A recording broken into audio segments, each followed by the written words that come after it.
Conflict resolution of a narcissist. The first thing you need to understand is the fundamental difference between how men and women approach conflict.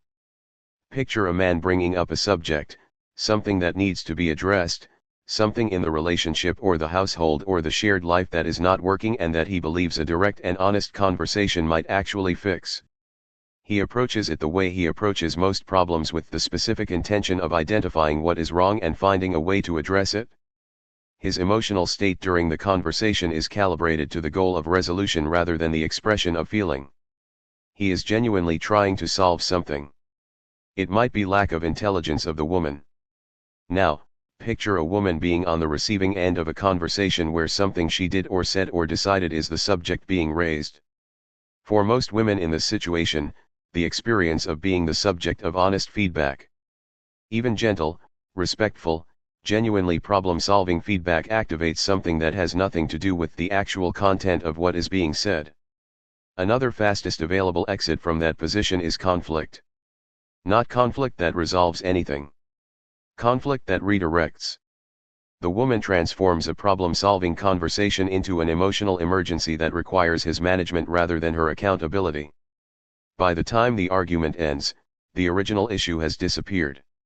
Not because it was addressed, because the argument made addressing it impossible. And she is the one who needs comforting. And he is the one apologizing.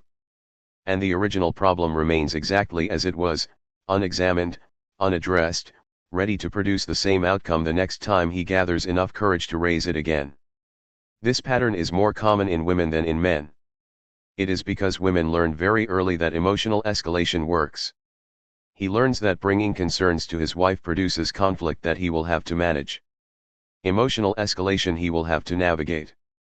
An argument that will end with him apologizing for his tone or his timing or the way he raised the issue rather than with the issue being addressed. What specifically happens during the redirect and why it is so effective? He is identifying a specific behavior or decision or pattern that is creating a problem and bringing it to her attention in the way he would want her to bring something to his attention. And that her becomes the subject, not the issue he raised. Her feelings about being made to feel criticized for raising the issue. This is the pattern. Clean, efficient, completely effective at its actual purpose, which was never resolution. It was escape from accountability. Your husband is not your enemy. He is your partner. Trying to maintain a connection that requires honesty to survive. The argument you start to redirect the conversation away from his concern does not protect you. The person who loves you most sometimes has legitimate concerns about how you are treating him. That version of you is destroying your marriage. We have one channel dedicated to narcissism. Dystopia, the bitter pill. Please comment on your personal experiences with a narcissist. We promise to reply to all comments. Please subscribe to get a free reply to your comments.